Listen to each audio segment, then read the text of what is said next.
আসসালামু আলাইকুম, শুভ সকাল সবাইকে। সকাল সকাল চলে আসছি বেলকনিতে। সকাল সকালও না, আজকে নাস্তা বানানো হয়ে গেছে। নাস্তা বানিয়ে ভাবলাম একটু ঘোরাঘুরি করি, কারণ ছেলে মেয়ে এখনও উঠে নাই, অনেক সকালে উঠে আমি আজকে নাস্তাটা তৈরি করে ফেলেছি।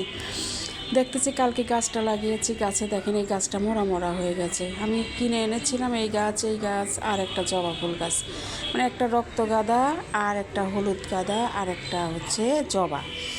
আমি সব ফুল গাছগুলো একটু ঘুরে ঘুরে দেখতেছিলাম। দেখেন এটাও লাগিয়েছি কালকে, রজনীগন্ধা। দেখে তারপর চলে আসলাম আমি ডাইনিংয়ে।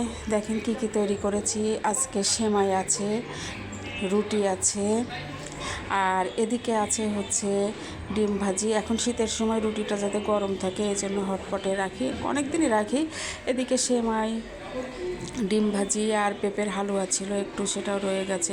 পেঁপের হালুয়া দিয়ে কিন্তু রুটি খেতে ভালো লাগে, এমনি খাওয়া যায়, রুটি দিয়েও খাওয়া যায়, খুব ভালো লাগে।